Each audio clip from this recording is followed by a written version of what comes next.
Kalian tahu nggak sih?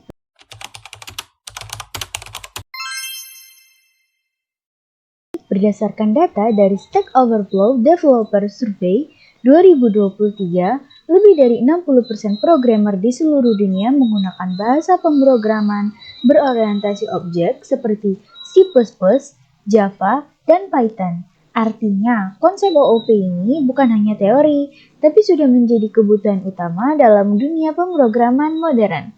Karena itu, pada kesempatan kali ini, saya akan membahas mengenai pemrograman berorientasi objek atau OOP. Perkenalkan, nama saya Naila Puspitasari dengan NIM 2024230005. Nah, mari kita mulai dari pengertian OOP itu sendiri. OOP atau pemrograman berorientasi objek adalah sebuah paradigma pemrograman yang menggunakan konsep objek. Objek ini terdiri dari data atau atribut dengan fungsi yang disebut method. Dengan OOP, pemrograman bisa dibuat lebih terstruktur, modular, dan mudah dikembangkan. Apa itu OOP? Kalau kita lihat di sekitar, hampir semua hal bisa disebut sebagai objek. Misalnya, mahasiswa, manusia, hewan, kendaraan, atau bahkan tempat seperti kota dan universitas. Setiap objek selalu mempunyai ciri khas yang membedakan dengan yang lain. Ciri khas ini biasanya berupa dua hal. Pertama, atribut atau data. Misalnya nama, warna, ukuran, dan jumlah. Kedua, perilaku, yaitu apa yang bisa dilakukan objek tersebut. Contoh sederhana, mobil punya atribut warna dan jumlah pintu, sedangkan perilakunya bisa berjalan, berhenti, atau menyalakan mesin. Dalam pemrograman berorientasi objek, kita memakai konsep ini untuk membangun program. Objek dalam pemrograman menyimpan data dan juga punya kemampuan melakukan aksi tertentu. Jadi, konsep objek di dunia nyata sangat mirip dengan objek yang ada di dalam OOP. Definisi OOP. Object Oriented Programming atau OOP adalah sebuah paradigma pemrograman yang menempatkan objek sebagai pusat dari setiap program. Paradigma ini berbeda dengan pemrograman prosedural yang menekankan urutan instruksi. Dalam OOP, kita fokus pada bagaimana objek saling berinteraksi atau menyelesaikan masalah. Objek di dalam OOP terdiri dari 3 elemen kunci. 1. Objek. Objek adalah representasi nyata dari suatu hal, baik di dunia nyata maupun dalam sistem. Misalnya, mahasiswa, mobil, atau buku. 2. Atribut. Dalam data atau informasi yang melekat pada objek, misalnya pada mobil, atributnya adalah warna, merek, dan jumlah kursi. 3. Metode. Dalam perilaku atau fungsi yang dilakukan oleh objek, pada mobil metodenya bisa berupa menyalakan mesin, mempercepat laju, atau berhenti. Untuk memperjelas, mari kita bayangkan sebuah mobil. Mobil adalah objek. Atributnya meliputi warna merah, mereknya Toyota, dan kecepatan maksimalnya 180 km per jam. Sedangkan metodenya adalah menyalakan mesin, berjalan, dan berhenti. Dengan cara ini, OOP membuat program lebih mudah dipahami karena setiap objek sudah memiliki data dan fungsi masing-masing. Objek-objek ini bisa digabungkan sehingga membentuk sebuah sistem yang lengkap. 4 elemen utama PBO. Dalam pemrograman berorientasi objek, ada 4 elemen utama yang menjadi dasar pembentukan program, yaitu class, objek, atribut, dan method. 1. Class. Class adalah blueprint atau cetak biru untuk membuat objek. Di dalam class, kita mendefinisikan atribut dan metode yang dimiliki objek. Misalnya, class mahasiswa bisa berisi atribut seperti nama dan NIM, serta metode yang menampilkan data mahasiswa. Class sendiri belum menghasilkan sesuatu sampai kita membuat objek darinya. 2. Objek. Objek adalah instansiasi atau hasil nyata dari sebuah class. Kalau kelas hanya berupa rancangan, objek adalah wujud konkretnya. Misalnya, dari kelas mahasiswa tadi, kita bisa membuat objek mahasiswa dengan nama Andi dan NIM 1, 2, 3, 4, dan 5. Objek inilah yang bisa digunakan dalam program. 3. Atribut. Atribut dalam variabel digunakan untuk menyimpan data dalam sebuah objek. Atribut menjelaskan karakteristik atau sifat dari objek. Misalnya, pada objek mobil, atributnya bisa berupa warna sama dengan merah, merek sama dengan Toyota, dan kecepatan maksimalnya sama dengan 180 km per jam. 4. Metode. Metode adalah fungsi atau perilaku yang bisa dilakukan oleh objek. Metode mendefinisikan apa yang bisa dikerjakan oleh objek tersebut. Misalnya, pada objek mobil, metodenya adalah menyalakan mesin, berjalan, berhenti, dan mempercepat laju. Keempat elemen ini saling berkaitan. Kelas mendefinisikan struktur, objek adalah hasil nyata, atribut penyimpanan data, dan metode membuat objek bisa melakukan sesuatu. Dengan kombinasi ini, kita bisa membuat program yang lebih terorganisir, fleksibel, dan mudah digunakan kembali. Contoh kode C++. Di dalam bahasa C++, konsep class dan objek bisa kita lihat melalui contoh sederhana. Misalnya, kelas mahasiswa. Pertama, kita buat struktur kelas mahasiswa. Di dalamnya ada atribut seperti nama dan NIM. Lalu ada metode untuk menampilkan data mahasiswa. Kedua, setelah kelas dibuat, kita bisa membuat objek dari kelas mahasiswa. Misalnya, objek dengan nama MHS1. Objek ini memiliki atribut sendiri. Kita bisa mengisi atribut dengan Andi dan atribut NIM dengan 1, 2, 3, 4, dan 5. Ketiga, dari objek tersebut kita bisa memanggil metode yang ada di dalam kelas. Misalnya, metode tampil data untuk menampilkan nama dan NIM mahasiswa ke layar. Jika program dijalankan, output yang dihasilkan adalah data mahasiswa yang lagi kita isi tadi. Misalnya, nama Andi, NIM 1, 2, 3, 4, dan 5. Contoh ini menunjukkan bagaimana kelas berperan sebagai cetak biru.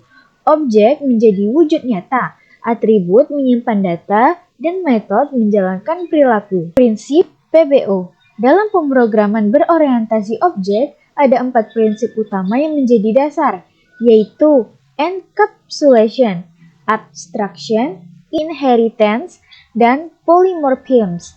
Encapsulation atau enkapsulasi. Enkapsulasi adalah proses membungkus data dan metode dalam satu unit yang disebut kelas. Tujuannya agar data bisa diakses sembarangan dari luar.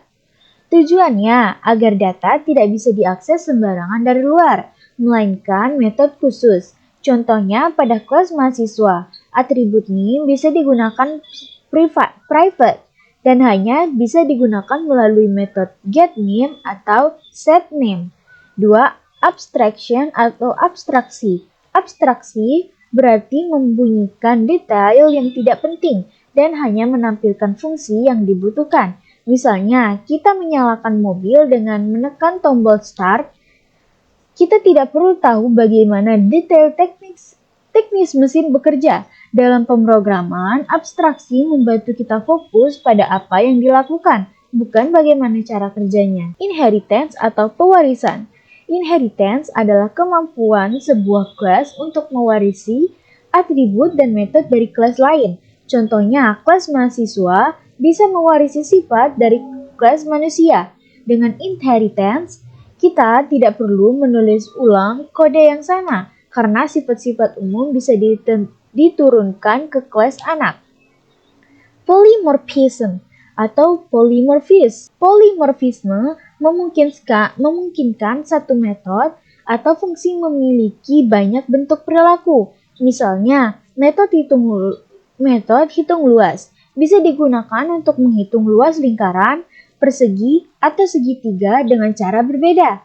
Dalam OOP, polimorfisme membuat program lebih fleksibel dan mudah dikembangkan. Keempat prinsip ini bekerja sama untuk membuat program yang lebih aman, sederhana, efisien, dan mudah dipelihara. Manfaat OOP. Pemrograman berorientasi objek memiliki banyak manfaat yang membuatnya dipakai secara luas di dunia pemrograman. Beberapa di antaranya adalah 1. Modularitas. Pemrograman bisa dibagi menjadi bagian-bagian kecil yang disebut kelas. Setiap kelas punya fungsi khusus. Hal ini membuat program lebih terstruktur dan mudah dipahami. 2. Reusability atau kode keamanan yang dapat digunakan kembali. Kelas yang sudah dibuat bisa digunakan kembali di program lain tanpa harus menulis ulang kode. Misalnya, kelas mahasiswa yang sudah bisa dipakai di berbagai aplikasi akademik. Maintainability atau mudah diperbaiki dan dikembangkan. Jika ada kesalahan atau perlu menambahkan fitur, kita cukup memperbaiki kelas tertentu tanpa harus mengubah sebuah program. Ini membuat perawatan program jadi lebih efisien. 4. Scalability atau cocok untuk proyek besar. OOP mendukung pembangunan aplikasi dengan ukuran besar dan kompleks. Karena strukturnya kode jelas, program bisa dikembangkan lebih lanjut sesuai kebutuhan. 5. Memudahkan kolaborasi tim. Dalam tim, setiap orang bisa mengerjakan kelas atau modul berbeda. Setelah selesai, kelas tersebut bisa digunakan menjadi satu program. Dengan begitu, kerjasama tim menjadi lebih efisien. Dengan manfaat-manfaat ini, OOP menjadi paradigma pemrograman yang banyak dipakai dalam perkembangan aplikasi modern. Selanjutnya, kita akan membahas sejarah OOP. Pemrograman berorientasi objek pertama kali muncul pada tahun 1960-an. Konsep awalnya dikembangkan melalui bahasa pemrograman Simula yang dibuat di Norwegia pada tahun 1967. Simula memperkenalkan ide kelas dan objek untuk memodelkan sistem nyata, terutama dalam simulasi. Setelah itu, pada tahun 1970-an, bahasa Smalltalk dikembangkan di Xerox PreX. Smalltalk semakin memperkuat konsep OOP dengan fitur seperti interference, polymorphism, dan message passing.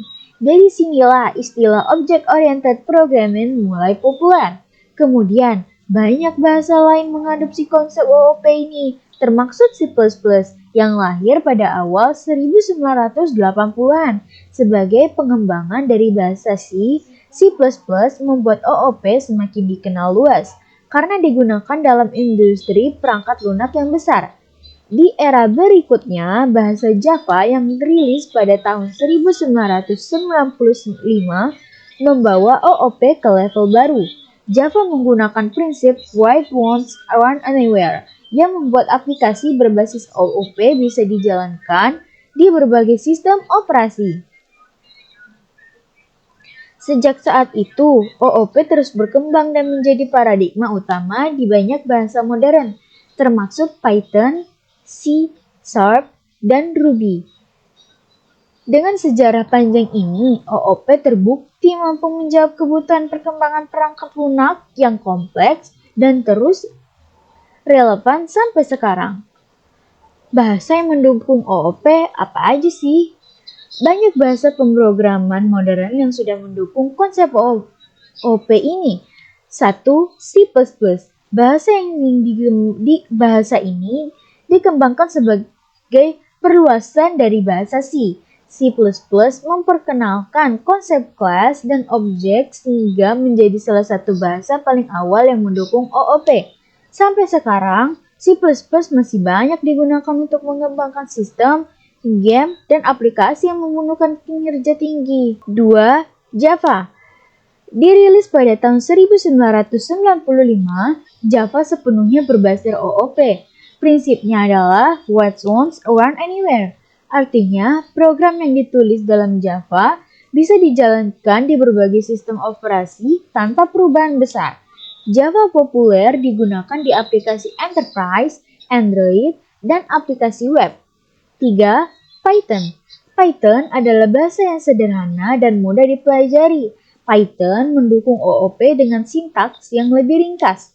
Karena fleksibilitasnya, Python digunakan dalam berbagai bidang seperti data science, kecerdasan buatan, hingga pengembangan aplikasi web.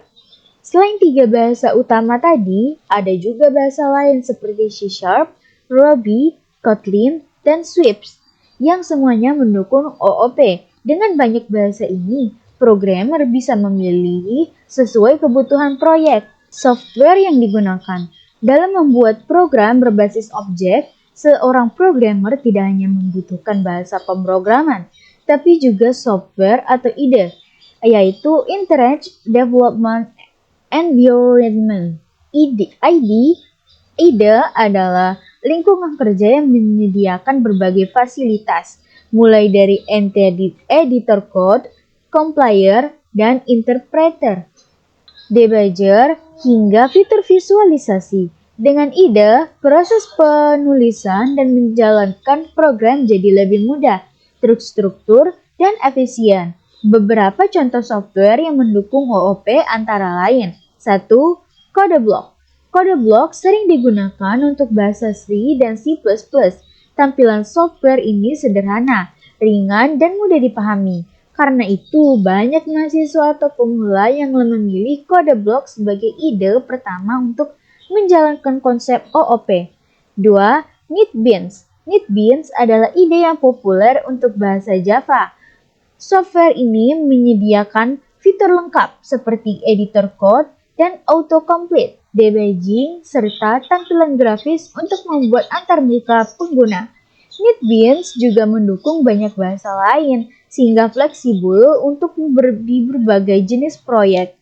3. Eclipse. Eclipse juga menjadi pilihan utama dalam pengembangan Java. Salah satu kelebihannya adalah sistem plugin yang sangat luas. Dengan plugin tambahan, Eclipse bisa digunakan untuk bahasa lain, seperti C++, Python, hingga PHP. Karena fleksibilitas ini, Eclipse banyak digunakan di perusahaan besar.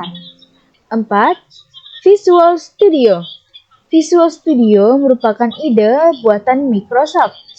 Software ini mendukung berbagai bahasa pemrograman, terutama C++, C#, dan Python. Visual Studio banyak digunakan untuk mengembangkan aplikasi desktop, aplikasi web, bahkan game dengan bantuan framework tambahan seperti Unity. Selain 4 software utama tadi, masih ada ide lain yang juga banyak digunakan. Misalnya PyCharm untuk Python, Intelligent IDEA untuk Java, dan C-Code untuk Swift. Setiap ide memiliki keunggulan masing-masing, tergantung bahasa pemrograman yang digunakan dan jenis aplikasi yang ingin dikembangkan. Dengan adanya software-software ini, programmer bisa lebih fokus pada logika pemrograman tanpa harus kesulitan dalam proses penulisan dan eksekusi kode. Inilah yang membuat ide menjadi bagian penting dalam belajar maupun praktik OOP. Jadi, bisa kita simpulkan bahwa pemrograman berorientasi objek atau OOP sangat penting dalam dunia pemrograman saat ini. OOP membantu kita menulis kode yang lebih rapi, mudah digunakan kembali, cocok untuk proyek besar, dan memahami elemen prinsip dan manfaatnya. Kalian akan lebih siap menghadapi tantangan di bidang teknologi yang terus berkembang. Terima kasih atas perhatiannya. Semoga penjelasan saya bermanfaat dan bisa menjadi bekal dalam mempelajari OOP yang lebih dalam. Sekian, terima kasih.